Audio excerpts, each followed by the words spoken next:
Hi. Hi. Hi. Great. Oh, these look good. Yeah, it's just sort of fist size.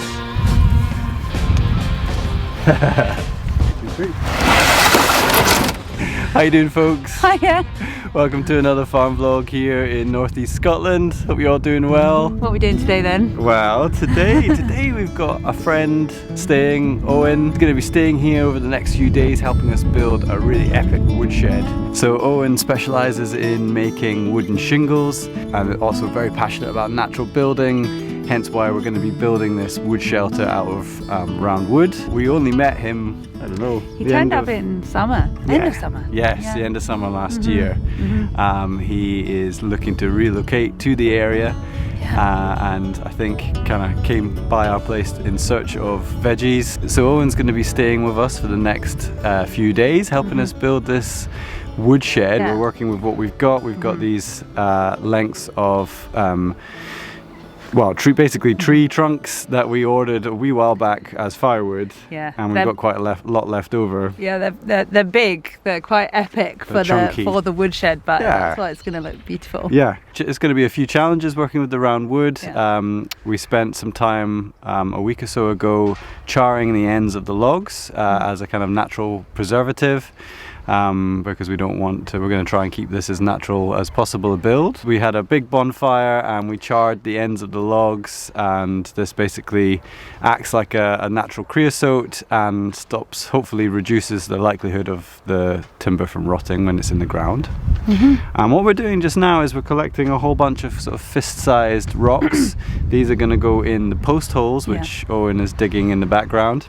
Yeah, we'd already collected these because these are ones from when we've made beds in the market garden here, and you just inevitably pull out rocks as you're kind of getting the soil prepared. So many rocks. So many rocks, yes. And so we often would put them in, we've talked about this in previous vlogs, but we would put them into either old feed sacks or rubble sacks and use that to weigh down our large black tarps that normally protect the soil on the beds. Grab one of the feed sacks. Feed sacks feed sacks are great. These are the rubble sacks which we bought, and they were rubbish. We got one season out of those before they started to burst open and spill the rocks everywhere. They break down in UV light, I think. So it's just we've now got little piles of stones where the bags used to be and bits of plastic that we've got to collect. So we're making use of that, and we're gathering these rocks just now. So these are going to go in the bottom of the post holes to sit the posts on, and of course act as drainage. Which is good as well, because actually in some of the holes the water table is reasonably high. Yes. It will keep the posts above that water table. So fun times. We're going to be helping Owen on and off. He's here obviously to be the skilled person in this job. We haven't done a huge amount of building, just sort of simple stuff, so we want a structure that's going to last, so Owen's going to provide that. But yeah, we're really excited to learn. We're excited to learn about a bit about kind of timber framing, basically, especially using roundwood. We're going to get these rocks down. We've obviously got the BCS and our trailer up here to help us carry this heavy load of rocks down to where we're building this woodshed. I mean, we didn't actually say about why we're building this woodshed. That's true, that's important. Storage is something that we don't have.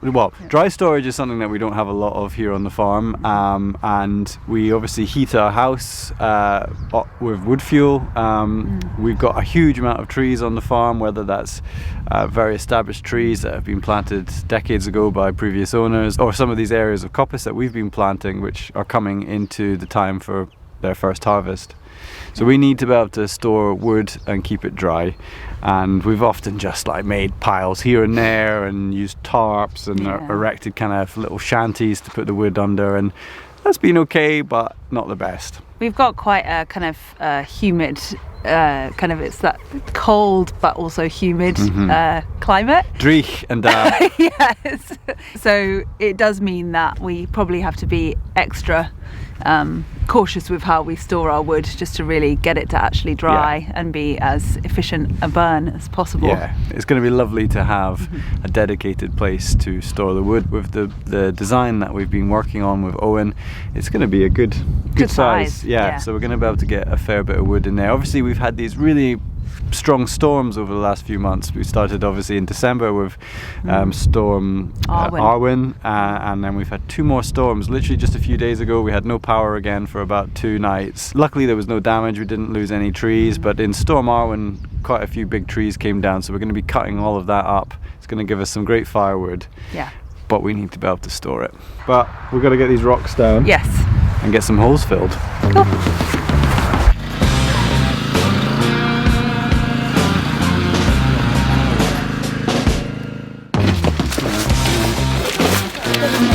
These ones down, take them down back to here.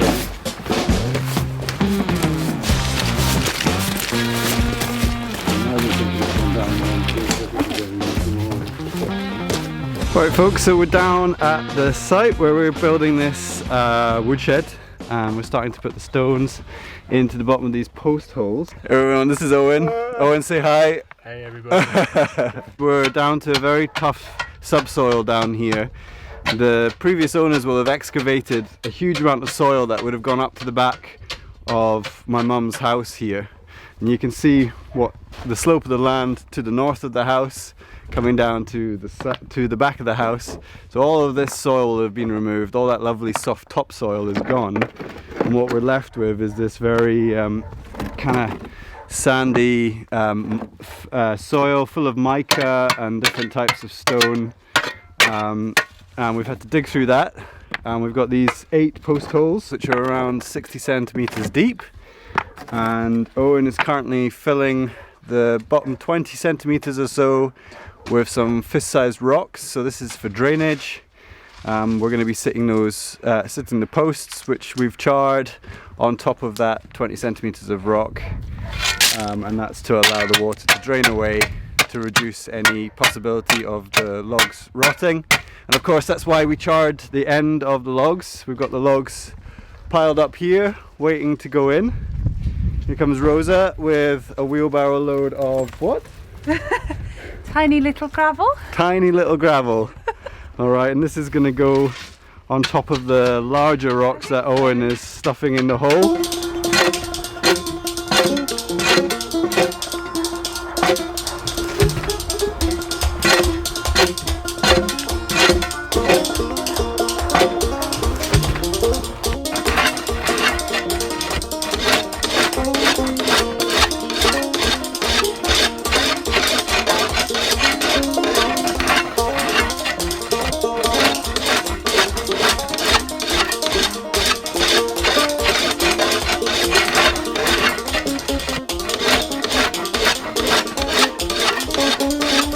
We're just about to take in one of these posts. This is a very nice, thick, round, evenly round pole that Owen is dragging into place, and we're gonna set this on the corner, this outer corner.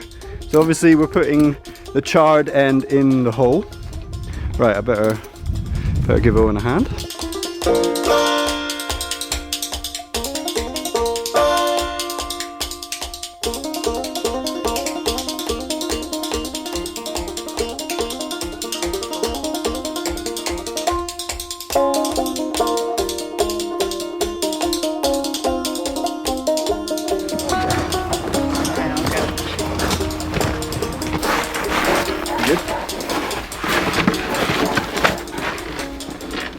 Cool.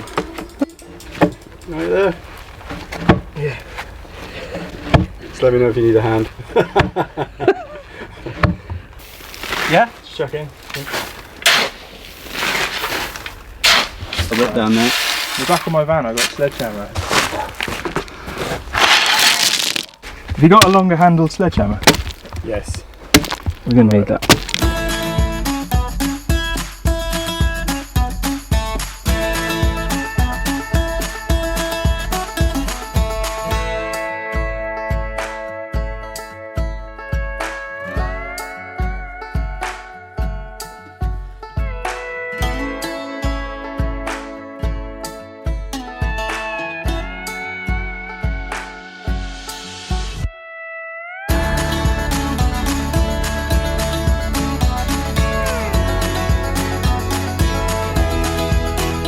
Right, that is us 2 posts in pretty much. We've got a little bit more stones and gravel to put in this one. just to make sure it's nice and firm. But it's already there. It's already looking quite Colosseum-like, isn't it? It's looking very grand, and this is something that keeps on popping up in discussions between all us three, is that obviously... Well, when you're all dead and buried, and it's 2,000 years from now, and we're digging up the plastic remnants of McDonald's Happy Meals, people might study this and think it was some sort of like, you know, place where goats were sacrificed or something, you know? Yeah, well, that might well be the case. We're learning definitely how to make a bomb-proof structure here, pretty much. Oh yeah. So I think it's really great for me and Rosa to be able to soak some of this up from Owen, so that we can then... There's nothing to soak up from me, mate. We're going to get the last bit of stones around the base of this one, and then I think we're going to have a lunch break. Just going to leave Owen pounding rock behind us there. We're heading over to the bottom of the west field, just near the goat byre and our silvopasture area, because we're going to do a bit of quick tidying up. We've got our friend and neighbours Alistair and Emma coming over. They were going to come over for coffee anyway, and then we said, I suppose you can come over with your bobcat and help us move our compost toilet. This is the compost toilet that we've got for our shepherd's hut, which is up behind me there, and this is obviously a new venture that we're going to be getting listed this year for renting out our shepherd's hut for farm stays. And of course we need toilet facilities for that, so we've got a very nice compost toilet. We've been building a system there. It's going to be a wheelie bin bucket system for collecting the human manure, which means the toilet building has got to go up on a little platform so that you've got the drop below to get the human deposits into a wheelie bin, where it's then stored and composted over a couple of years. So to lift that building up, like I said, we've got a friend coming over with the right kind of machinery.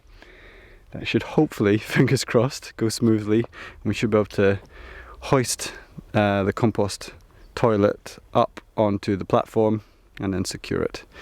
So they're coming in about an hour, so we've got a little bit of work to do to be able to prepare for that. I've got to just move a few of these logs which are in the way of this gate off the road. So this is the road that Alistair will be coming in on his bobcat. Rosa has got to take down some goat fencing because he'll probably drive straight up that field towards the shepherd's hut there.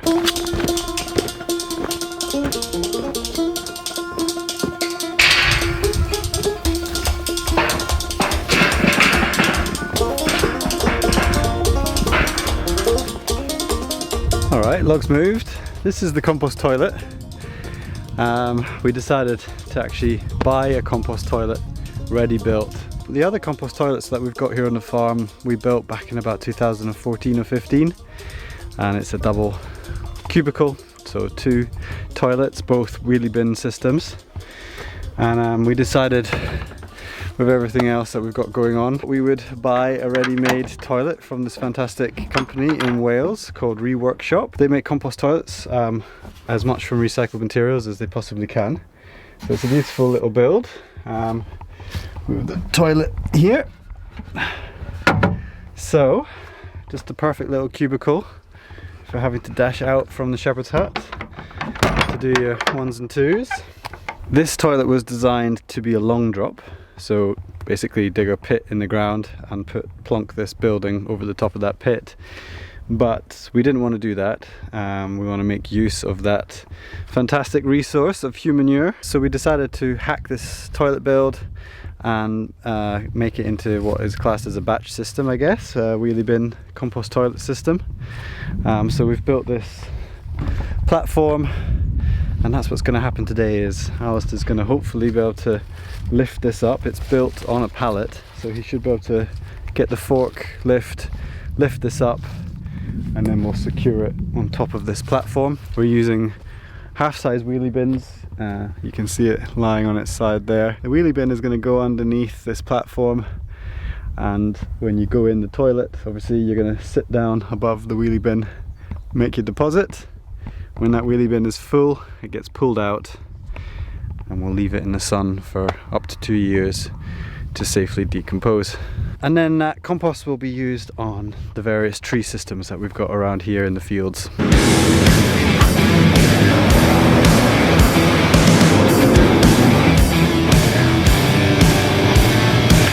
Hello, James.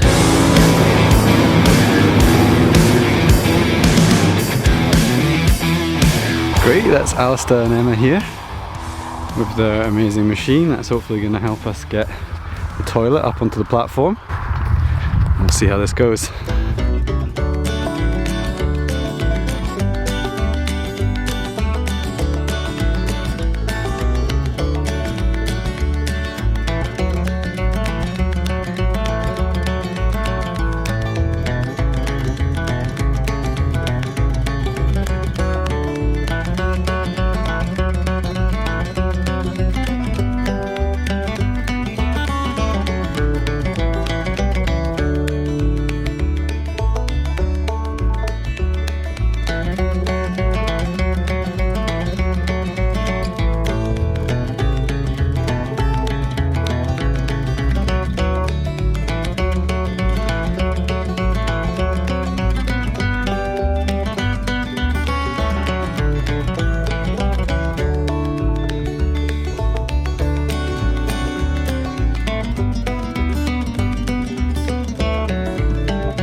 Great having some help here for this.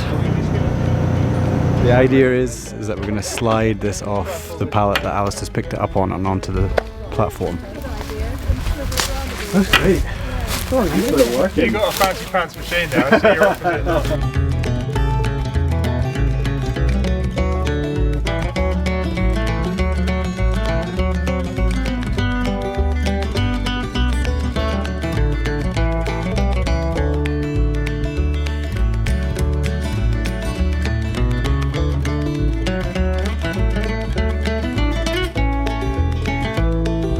Woohoo! Ah, that went well, that was great.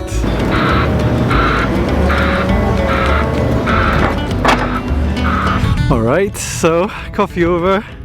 Nice to catch up with our friends. Even got myself a wee shot in the bobcat, which was good fun. Fantastic to have the toilet up on its platform. Now we've just got to figure out how to secure it so that it doesn't blow off, although it is very sturdy. But we're gonna use a few different methods to attach it to the platform. We've got to design all the system around how to catch the humanure and lots of other little things like that. Owen's been making great progress on the build of the woodshed. Got a couple more posts in.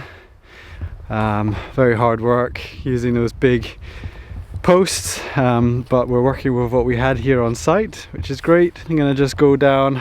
I'm going to be running up and down this hill between helping my mum, who is going to be working on securing the toilet. I'll be working with her and helping Owen put in a few more posts before we lose the light. So I think we're going to call it a day. Thank you so much for watching. Hope you're all well out there. Thanks again to all our patrons for the support. If you want to become a patron of Team Tap, then check out the links and you can join that way. So yeah, thanks again for watching, folks, and we'll see you soon.